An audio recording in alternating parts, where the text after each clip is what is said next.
demanded your rights as a citizen in the state of Michigan to be presumed to be innocent, to have an attorney appointed, and to have a jury of your peers. If you got a jury summons, you wouldn't have shown up. You would have said, I'm a sovereign and you can't dictate what I have to do as a citizen of the state of Michigan. But you're okay if you drag in 30 other people who took the day off work, who were nervous the night before. You have some misinformed, misguided notion that the laws of the state of Michigan don't apply to you. If you got a jury summons, you wouldn't have shown up. You would have said, I'm a sovereign and you can't dictate what I have to do as a citizen. So we should Okay, yeah, got it.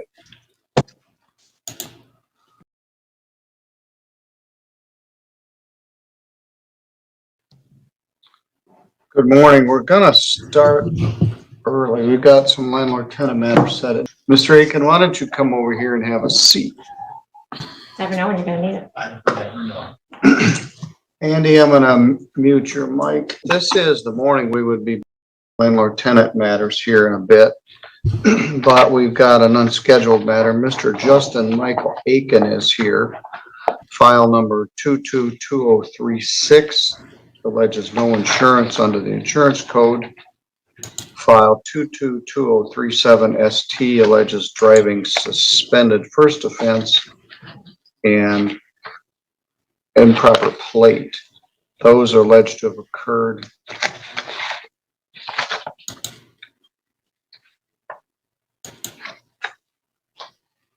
on October 18th of last year. Also, the case is file 2240 SM, alleges no insurance and driving suspended on January 1st. And Mr. Aiken is here. This matter was set for jury trial on Wednesday, May 24th. Deborah Davis is here with us from the prosecuting attorney's office. She had been managing these cases, but she was obligated to try another case in the circuit court on Wednesday, very important case. And Casey Johnson was assigned then to handle this case, and he was here Wednesday, ready to proceed. We had prepared the jury instructions. We had 30 jurors here, and we were prepared to go to jury trial on the October 18th case. In your case, you had steadfastly maintained your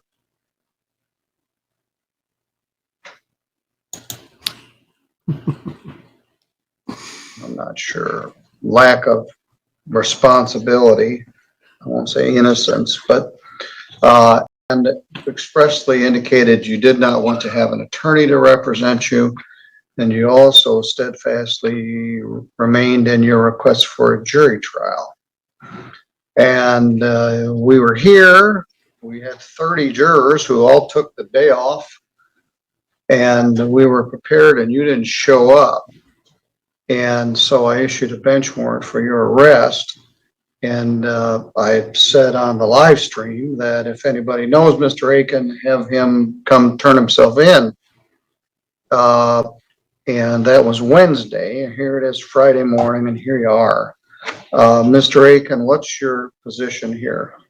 Well, Your Honor, I'd like to apologize to you and everybody that was here for the trial. And I got scared that day, and I apologize to everybody for not being here. And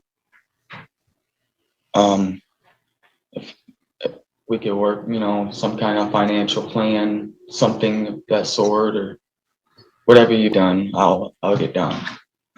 I'll take responsibility. Mr. Aiken, have you paid your ticket in cold water? I'm actually been trying to work on that. Okay, so once that's done, you'll be able to get your license from the Secretary of State again. Yes. Okay.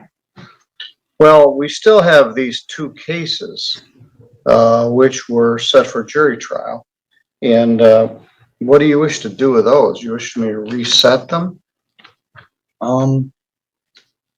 Or is there some? Before you make that decision, the offer of allowing another to violate the motor vehicle code in each of those, which is the offense that doesn't carry points on your license, so it wouldn't prevent you from getting your license once you pay off your cold water ticket and probably a reinstatement fee to the Secretary of State. If you pled to a count in each of the files, we would dismiss the remainder. All right, that was the original offer, and she bent over backwards to make it. So let me repeat what it is. You're charged with two separate incidents: driving suspended and having no insurance. No insurance is punishable by up to a year in jail. It carries a minimum fine of $200, a maximum fine of $500. It requires you to be fingerprinted, and it doesn't have a restriction. The driving suspended charge requires that your license be suspended. It carries 2 points, fine of up to $500 and up to 93 days in jail. The prosecutor is agreeing to dismiss all of that, plus the plate violation, for 2 pleas to allowing another to violate the motor vehicle code. Allowing another to violate the motor vehicle code is sort of a legal fiction. The other that it is allowing to violate the code is yourself. But it carries no points. It doesn't get abstracted to your driver's license and won't affect your ability to keep or maintain your license. Ms. Davis had made that offer at least twice before, and you declined it. Are you willing to accept that at this point? I'm willing to accept that, Your Honor. All right, did anybody promise you anything to get you to plead to this? No. Diana, you need Debbie? I just need a signature. Thank you, Judge. Sure. And let me know. I'm sorry. You can keep that. Am I back? No, actually, no, I need it back. I just thought you might need a pen. I don't typically work paperless, but that's an amended information or amended. All right, Mr. Aiken, let's talk about that. Other than what Deborah said and what I just explained to you, did anybody promise you anything to get you to plead to this? It was all me just wanting to get this taken care of, and it was all. All right, anybody threaten you? No, sir. Do you understand that if you do plead to these charges, you'll be giving up your right to have a trial in front of a judge or jury? Yes, I If you had a trial, you would have the right to be represented by an attorney. All you gotta do is ask me, but you've been adamant throughout that you did not want to have an attorney to represent you. If you had a trial, you'd have a right to have any of the witnesses for or against you subpoenaed to come to court so that you could be questioned under oath. You would have the right to take the witness stand yourself and testify, but you don't have to because you have a right not to testify. And if you did not wish to testify, the judge or jury could not hold your silence against you. And you have the right to be presumed innocent if and until the state was able to prove your guilt beyond a reasonable doubt. Do you understand? yes, sir. I was driving. Traveling. Well, did you not have a I just purchased that. It was a truck. Yeah, it was a truck. All right. I'm gonna order a $75 crime victims' rights fee, $50 state minimum fee, $125. I'm gonna give you until July 1st. All right, that takes care of the first case. An order 10 days jail, credit 0, leaving 10 days to serve.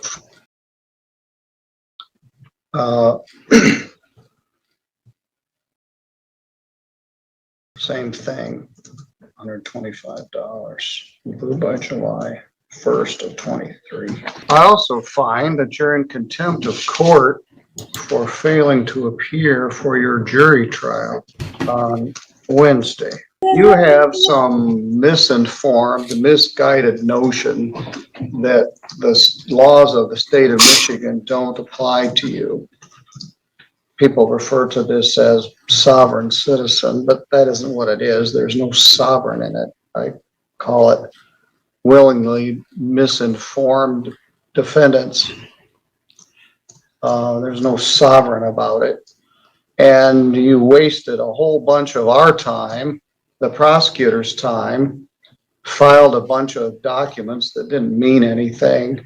You were always respectful, but she made this very generous plea offer several times, but you wanted to represent yourself. You wanted to have a jury trial. The irony of this is that you demanded your rights as a citizen in the state of Michigan to be presumed to be innocent, to have an attorney appointed, and to have a jury of your peers. If you got a jury summons, you wouldn't have shown up. You would have said, I'm a sovereign and you can't dictate what I have to do as a citizen of the state of Michigan, but you're okay if you drag in 30 other people who took the day off work, who were nervous the night before. They came in here and sat around here for waiting for you to show up. And you wouldn't have shown up if you had been a juror. It cost the county $565 in jury fees, and it cost the jurors probably thousands of dollars to come in here for your foolish request.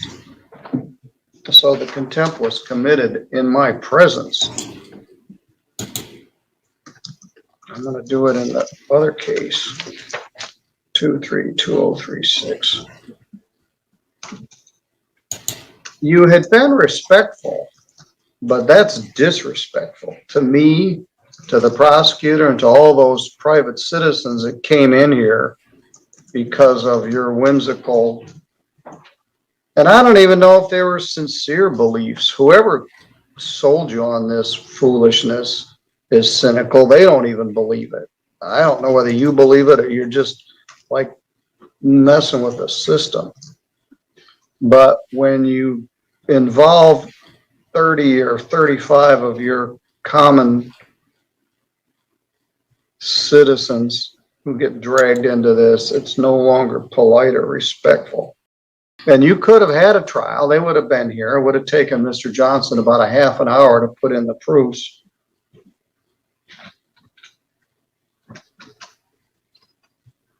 I also understand, Deborah, he may have 4 or 5 warrants out of Elkhart County, Indiana, and a non-support warrant wanted in Indiana.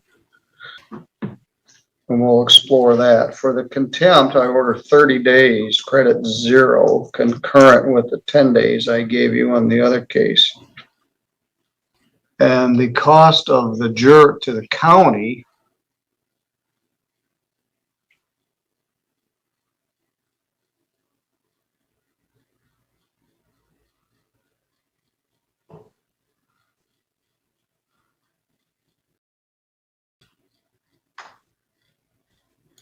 It appears there's 5 separate warrants out of Elkhart for same charge each time: invasion of privacy, violating protective order. As of January, this. I don't know, but there's I mean, they're all apparently warrants from for your 20. arrest. Now, darn it. It was Wednesday, she said that. 2405. So you'll $525 restitution for the cost of the jury.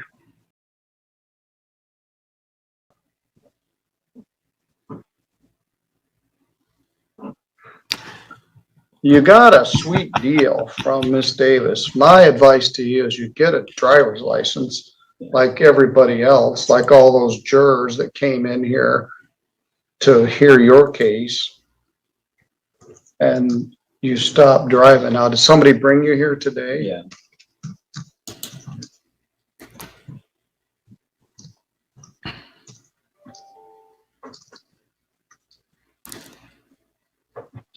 You got 10 days on the driving charge. You got 30 days for poking me in the eye with a sharp stick by not showing up for a jury. And you've got pending warrants from the state of Indiana and possibly others from Michigan. You're going to be in jail for a while, so I'm going to change that due date to August 1st, not July 1st. On both of those. All right, you can go to the court office, sir. Thank you. You could have made things a whole lot easier. You can have those envelopes, Frank. Thank you, Deborah. Thank you, Your Honor. That was out of the ordinary. Yeah, yes, it was, Mr. I'm sure everybody watching on YouTube swallowed their false teeth.